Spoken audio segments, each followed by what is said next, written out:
आज का वीडियो दोस्तों काफी इंटरेस्टिंग होने वाला है। इस वीडियो में हम जानेंगे कि मोबाइल्स में कितने सेंसर्स होते हैं, उन सेंसर्स का काम क्या होता है, कौन से सेंसर्स होते हैं, सभी कुछ जानेंगे मोबाइल के सेंसर के बारे में। और काफी सारे सेंसर होते हैं एक छोटे से मोबाइल के अंदर, दोस्तों बताऊंगा सब कुछ। लेकिन उससे पहले अगर आपने चैनल को सब्सक्राइब नहीं किया तो फटाफट कर दीजिए, साथ में बेल नोटिफिकेशन को भी ऑल पर कर दीजिए। नंबर 1 पर जो सेंसर आता है दोस्तों वो एक्सेलेरोमीटर। आपने भी सेंसर का काफी जगह नाम सुना होगा।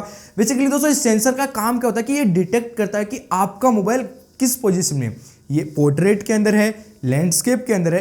आपने अपने मोबाइल का ऑटो रोटेशन ऑन कर रखा है और जब ऑटो रोटेशन ऑन होता है तो एक्सेलेरोमीटर काम करना शुरू होता है और आप पोर्ट्रेट मोड के अंदर कोई भी वीडियो देख रहे हो और जब आप जैसे ही इसको लैंडस्केप मोड में टिल्ट करोगे तो ऑटोमेटिकली जो वीडियो है वो भी लैंडस्केप मोड में टिल्ट हो जाएगी। तो ये मोबाइल को पता कैसे चला कि अपन ने मोबाइल को ऐसे से ऐसा कर दिया, ये पता चला एक्सेलेरोमीटर की वजह से। और दोस्तों एक्सेलेरोमीटर से आपको एक और फीचर इनेबल हो जाता है, पिक अप टू एक।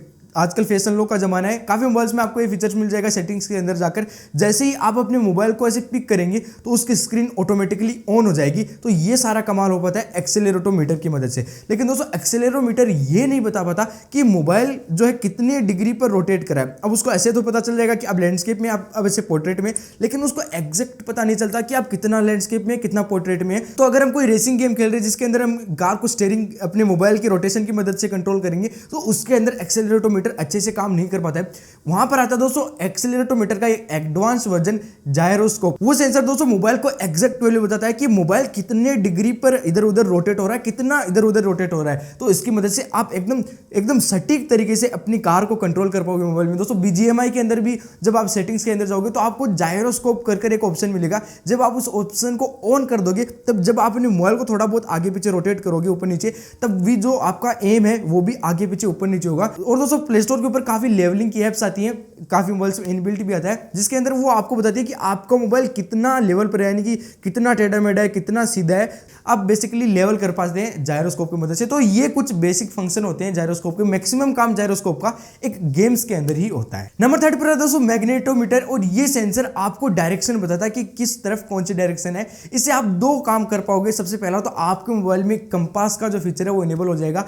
आप कंपास की या तो कोई प्ले स्टोर से ऐप डाउनलोड कर सकते हैं, कुछ फोन्स के अंदर इनबिल्ट भी आता है। दूसरा इसका सबसे बड़ा रोल होता है मैप के अंदर। जब आप मैप के अंदर कहीं गाड़ी के अंदर जा रहे हो तो आप किधर मुड़ रहे हो, कौन सी डायरेक्शन में मुड़ रहे हो, ये सब कुछ पता चल पाता है एक मैग्नेटोमीटर सेंसर की मदद से। अगर आपके मोबाइल में मैग्नेटोमीटर सेंसर नहीं होगा तो वो अच्छे से डिटेक्ट नहीं कर पाएगा कि आपकी गाड़ी किस तरफ मुड़ी है। हालांकि गूगल मैप्स बिना मैग्नेटोमीटर के भी चल जाएगा, लेकिन अगर मैग्नेटोमीटर होगा तो आप एकदम सटीक तरीके से लोकेशन को फॉलो कर सकते हो। अब दोस्तों गूगल मैप्स की बात कर रहे हैं तो गूगल मैप्स चलता किस पर है? आपके मोबाइल में जो GPS सेंसर लगा हुआ है उसके ऊपर। और दोस्तों GPS सेंसर की कुछ खास बातें। सबसे पहले तो दोस्तों GPS सेंसर को आपको चलाने के लिए कोई भी इंटरनेट की रिक्वायरमेंट नहीं है। अगर आपने किसी एरिया का ऑफलाइन मैप डाउनलोड कर रखा है और आपके पास इंटरनेट नहीं है तो आप बिना इंटरनेट के भी उसी पर्टिकुलर एरिया के अंदर ट्रेवल कर सकते हैं। जो GPS है वो डायरेक्टली कनेक्टेड रहता है सैटेलाइट के साथ में, उसके अंदर कोई भी इंटरनेट की जरूरत नहीं है। और गूगल मैप्स या फिर जितने भी मैप्स हैं सारे इसी के बदौलत चलते हैं, GPS सेंसर की बदौलत। और दोस्तों अगर आपका मोबाइल गलती से खो गया और अगर आपके मोबाइल के अंदर फाइंड माई फोन ऑन है फीचर, तो आप जो पता लगाते हो फोन की लोकेशन कहाँ है वो भी इस GPS सेंसर की मदद से ही लगा पाते हो। लेकिन दोस्तों जो GPS वाला सेंसर होता है काफी बैटरी कंज्यूम करता है। जब आप अपने मोबाइल का लोकेशन ऑन कर देते हो तो आपने भी देखा होगा कि बैटरी काफी जल्दी गिरने लग जाती है और फोन थोड़ा गर्म भी हो जाता है। तो GPS वाला सेंसर थोड़ा बैटरी का भूखा होता है। नंबर 5 पर आता है दोस्तों प्रॉक्सिमिटी सेंसर। और ये बहुत ही कॉमन सेंसर आपको हर एक मोबाइल के अंदर मिल जाएगा। इस सेंसर के बेसिकली दो मेन काम होते हैं। सबसे पहला काम होता है एक्सीडेंटल टच प्रिवेंशन। आप इस ऑप्शन को सेटिंग्स में जाकर इनेबल कर सकते हैं। इसमें दोस्तों अगर आपका मोबाइल आपकी जेब में गलती से ऑन होता है, उसका पावर बटन दब जाता है, तो वहां पर प्रॉक्सिमिटी सेंसर डिटेक्ट कर लेगा कि आपके मोबाइल या तो जेब के अंदर है या फिर मोबाइल के ऊपर कुछ सामान है जिसकी वजह से आप उस पर टच नहीं कर सकते। तो एक सबसे पहला फायदा होता है इसका एक्सीडेंटल टच प्रिवेंशन में। दूसरा इसका मेन काम जो होता है वो है कॉल के वक्त स्क्रीन को बंद कर देना। जब भी हम किसी को कॉल करते हैं और अपने फोन अपने कान पर लगाते हैं तो ऑटोमेटिकली जो स्क्रीन बंद होती है वो पता है प्रॉक्सिमिटी सेंसर से। और दोस्तों प्रॉक्सिमिटी सेंसर काम कैसे करता है? Basically proximity sensor IR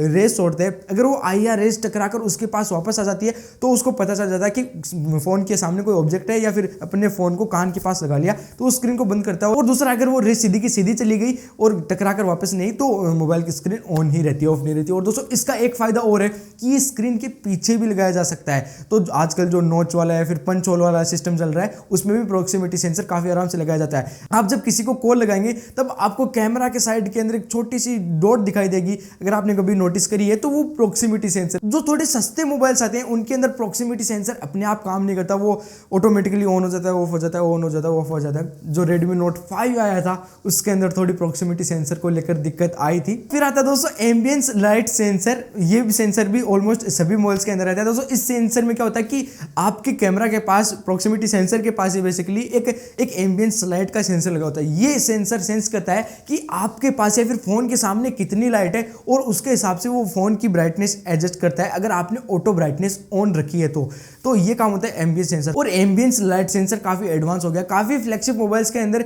360 ambience light sensor आता है जो कि ऑब्जर्व करता है कि बेसिकली फोन की चारों तरफ कितनी लाइट है और उसके अकॉर्डिंग आपकी स्क्रीन की ब्राइटनेस को एडजस्ट करता है। और इससे एडवांस आ जाता है कि वो कलर भी ऑब्जर्व करता है कि आसपास आपकी जो लाइट है उसका कलर कैसा है और उसके अकॉर्डिंग जो आपकी स्क्रीन है उसका भी कलर एडजस्ट कर देता है। अगर रात है तो वो थोड़ा येलोइश कलर हो जाएगा ताकि आपको आंखों को कम इफेक्ट हो। अगर एकदम ब्राइट लाइट है, एकदम ब्लू लाइट है, बाहर की तरफ एकदम सूरज निकला हुआ है तो आपको वो एकदम ब्लू कर देगा ताकि आप अच्छे से जो टेक्स्ट है उसको पढ़ पाओ। तो काफी एडवांस हो गया एम्बियंस लाइट सेंसर। इस सेंसर में भी वही दिक्कत है जो प्रॉक्सिमिटी सेंसर में प्रॉब्लम थी। जो सस्ते मोबाइल्स आते हैं उनके अंदर ये अच्छे से काम नहीं करता। ब्राइटनेस ऑलमोस्ट ऊपर नीचे होती रहती है, जहां पर ज्यादा होनी चाहिए वहां पर कम हो जाती है।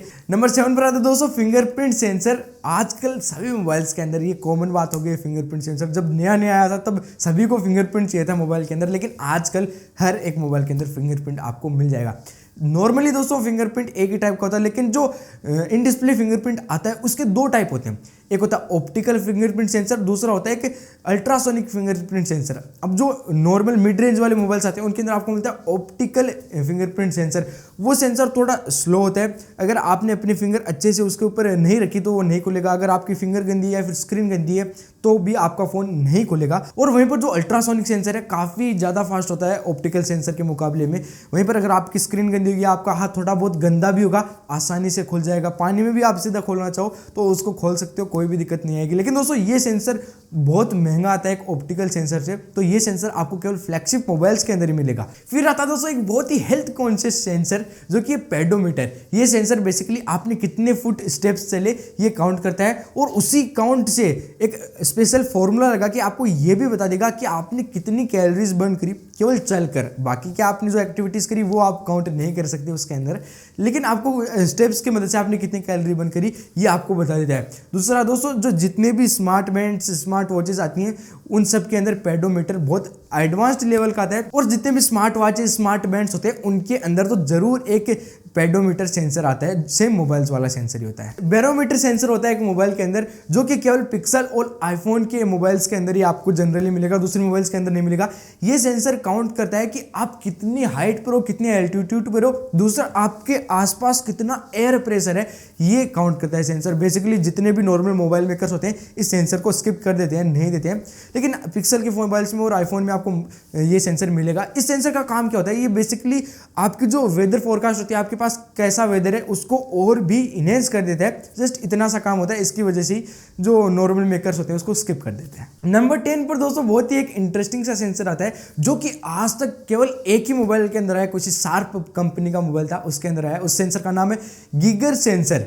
और ये सेंसर बेसिकली डिटेक्ट करता है कि आपके पास रेडिएशंस कितनी है। लेकिन दोस्तों मेरे हिसाब से तो ये सेंसर ना हो तो ही अच्छा है, क्योंकि दोस्तों आपके पास जितनी रेडिएशंस है आप उनको कम तो नहीं कर सकते। आपके पास वाईफाई की रेडिएशंस आ रही है, टावर की रेडिएशंस आ रही है, मोबाइल की टावर की, तो आप उनको कम नहीं कर सकते। वो रेडिएशंस है जितनी है वो रहेंगी। और हमें तो आज तक कोई भी दिक्कत नहीं हुई रेडिएशन से, और मेरे हिसाब से किसी को भी ज़्यादा दिक्कत नहीं होती। लाखों में से किसी को होती है लेकिन मैक्सिमम लोगों को नहीं होती। और दूसरा, बैरोमीटर से आप उन रेडिएशंस को देखकर आपके माइंड में मेंटल प्रेशर जरूर क्रिएट कर लोगे। आपको बहुत एकदम से, आप जब न्यूज़ देखते हैं और कोई ज़्यादा खराब न्यूज़ आ रही है, कोविड की खराब न्यूज़ आ रही है, तो वैसे तो हम रिलैक्स हैं, लेकिन जब हम न्यूज़ को देखते हैं तब हम काफ़ी ज़्यादा मेंटल प्रेशर में आ जाते हैं। वैसे ही ये सेंसर भी आपको मेंटल प्रेशर में ला सकता है मेरे अकॉर्डिंग। फिर आता है दोस्तों एक आइरिस स्कैनर।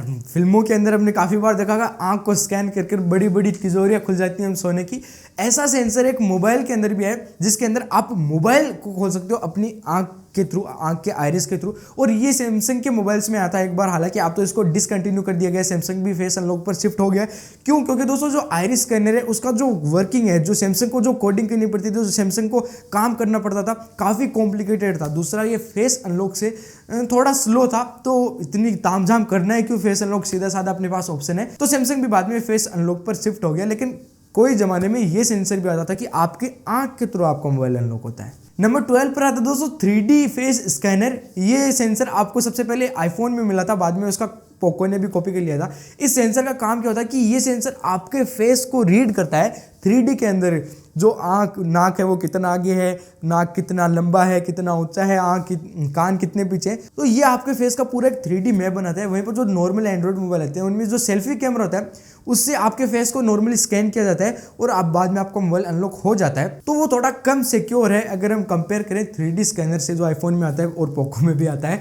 लेकिन दोस्तों जो ये 3D स्कैनर होता है ये काफ़ी बड़ा होता है और इसी वजह से आज भी आईफोन के अंदर इतनी बड़ी नोच आती है। अगर आईफोन को नोच को छोटा करना है तो उसको 3D स्कैनर हटाना होगा, कोई दूसरा तरीका आजमाना होगा, या फिर फेस आईडी हटानी होगी, फिर से फिंगरप्रिंट लाना होगा। देखते हैं क्या आता है नेक्स्ट आईफोन के अंदर। लास्ट सेंसर आता है दोस्तों एयर जेस्चर सेंसर। इस सेंसर से दोस्तों क्या पता है कि आप अपने हाथ की मदद से अपने मोबाइल के कुछ टास्क कंप्लीट कर सकते हो।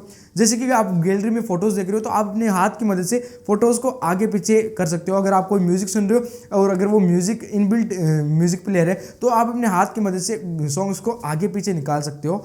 ये काफ़ी इंटरेस्टिंग फीचर था। आप स्क्रीनशॉट भी ले सकते हो मोबाइल से। एक हुआवी का फ़ोन आता है जिसके अंदर आप ऐसे करोगे तो मोबाइल का स्क्रीनशॉट निकल जाएगा।